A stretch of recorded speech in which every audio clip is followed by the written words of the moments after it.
अगर तुम class 12th में हो और किरचॉफ लॉ को मिस करके जा रहे हो एग्जाम देने के लिए, तो ये अपने आप बहुत बड़ी गलती कर रहे हो, क्योंकि इस टॉपिक से आपके एग्जाम में 100% क्वेश्चन आएगा। तो आज मैं ये टॉपिक एकदम क्लियर तरीके से क्लियर करूंगा, आप बस इस वीडियो को पूरा देख लो। तो किरचॉफ ने दो रूल्स दिए, और जो दोनों रूल्स थे, एक था उनका केसीएल और दूसरा रूल था केवीएल। केसीएल का मतलब होता है Kirchhoff's current law. Kirchhoff's current law एक करंट लॉ है जो जिसमें कंजर्वेशन ऑफ चार्ज था, और दूसरा किरचॉफ्स वोल्टेज लॉ है, कंजर्वेशन ऑफ एनर्जी। तो किरचॉफ्स वोल्टेज लॉ, दो रूल्स दिए किरचॉफ ने हमें पढ़ने के लिए। तो सबसे पहले हम लोग पढ़ते हैं KCL, Kirchhoff current law. Kirchhoff current law कहा जाता है कि स्टेटमेंट अगर मैं इसका लिखूं तो जंक्शन पे इनकमिंग करंट का सम आउटगोइंग करंट के सम के बराबर होता है। क्या बोला मैंने? जंक्शन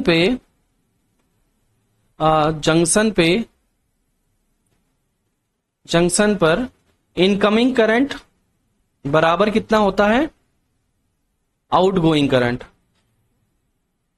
तो एक अगर कोई जंक्शन हम मान के चलते हैं तो उस पर जितना इनकमिंग करंट होगा वो आउटगोइंग करंट के बराबर होगा। बस आपको इतनी सी बात याद रखनी है, बहुत ज्यादा कुछ नहीं याद रखना है। मैथमेटिकली अगर हम इसको बोलें तो summation of current incoming equal to summation of current outgoing. ये बहुत इंपॉर्टेंट पॉइंट है जिसको आपको याद रखना है कि अगर करंट जितना आ रहा है उतना करंट जाएगा उस पे।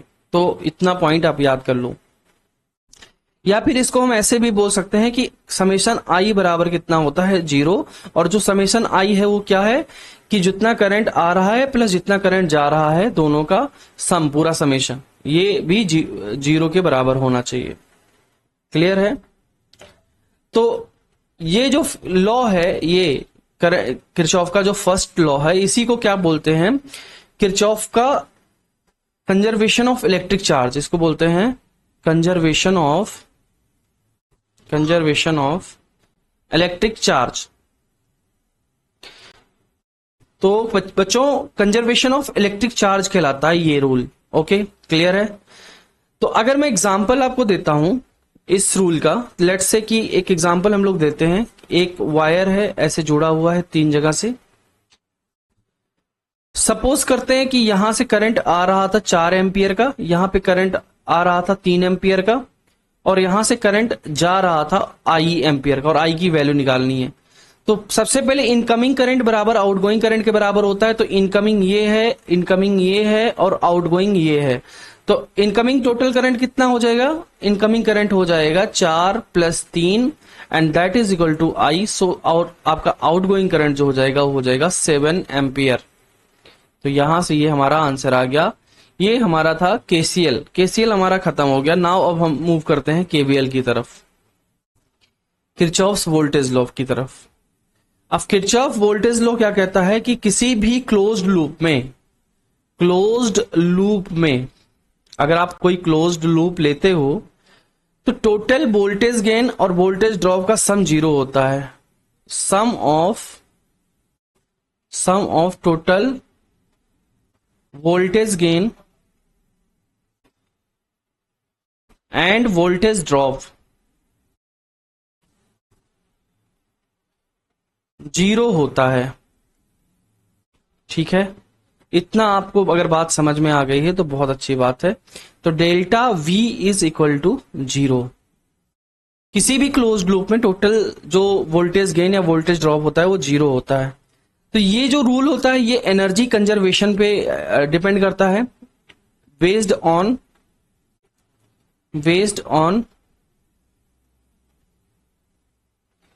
Energy conservation. तो ये जो रूल है इस पे डिपेंड करता है, एनर्जी कंजर्वेशन पे डिपेंड करता है। अच्छा, अब हम इसमें कुछ साइन कन्वेंशन लेते हैं जो कि हमें जानना बहुत इंपॉर्टेंट है, और साइन कन्वेंशन जानना बहुत ही ज्यादा इंपॉर्टेंट है। तो साइन कन्वेंशन कैसे लेते हैं मैं एक बार बता देता हूं। सपोज करते हैं कि अगर ये आपका बैटरी है और ये बड़ा वाले को हायर पोटेंशियल और छोटे वाले को लोअर पोटेंशियल, तो बड़ा वाला पॉजिटिव और छोटा वाला नेगेटिव। जब आप पॉजिटिव टर्मिनल से नेगेटिव टर्मिनल में जाओगे, मतलब हायर पोटेंशियल से लोअर पोटेंशियल में जाओगे, तो यहाँ पे वोल्टेज ड्रॉप होगा, और वोल्टेज अगर ड्रॉप होगा तो इसको हम निगेटिव लेंगे। वोल्टेज ड्रॉप होगा तो इसको हम निगेटिव लेंगे। अगर आप इधर से जा रहे हैं तो आप वोल्टेज ड्रॉप कर रहे हैं। अगर आप निगेटिव पोटेंशियल से, मतलब लोअर पोटेंशियल से हायर पोटेंशियल में जा रहे हैं, तो आप वोल्टेज गेन कर रहे हैं, इसलिए यहां पे पॉजिटिव लेंगे। तो क्लियर हो गया। बैटरी वगैरह लगा हुआ है तो क्लियर हो जाएगा। अब रेजिस्टेंस की बात रही, और रेजिस्टेंस में हम चेक करेंगे करंट की डायरेक्शन। अगर आप करंट की सेम डायरेक्शन में घूम रहे हैं लूप में, तो आपको इसको निगेटिव लेना पड़ेगा, और अगर करंट की आप अपोजिट डायरेक्शन में घूम रहे हैं तो आप इसको पॉजिटिव लेंगे। इतनी बात आपको समझ में आ गई होगी। आई होप ये चीज क्लियर होगा। अगर करंट की आप अपोजिट डायरेक्शन में घूम रहे हैं तो ये आप पॉजिटिव लेंगे। तो यहां तक हमें पता चल गया है। अब एक छोटा सा एग्जांपल हम इसके लिए एज्यूम करते हैं। सपोज करते हैं कि एक हम लूप बना लेते हैं अपने आप से, और टोटल लेट्स से कि यहां रेजिस्टेंस R है, करंट 5 एम्पियर है, और इसको एक आप बैटरी दे दो, एक रेजिस्टेंस और लगा हुआ है यहाँ पे 2 ओम का, और करंट ऐसे ही मूव कर रहा है, और यहाँ पे एक बैटरी लगी हुई है ऐसे। अब अगर आप यहाँ पे KCL या KVL लगाना चाहते हैं, इसको एक काम करते हैं, इसको पॉजिटिव लेते हैं, 5 वोल्ट या 15 वोल्ट कर लो। तो आप जैसे मान लो कि अगर आप यहाँ पे KVL लगाना चाहते हो, तो ये लूप है, और लूप में आप इसमें ऐसे टर्न कर लीजिए यहां से। जैसे मान लीजिए ये point, B point, C point and D point.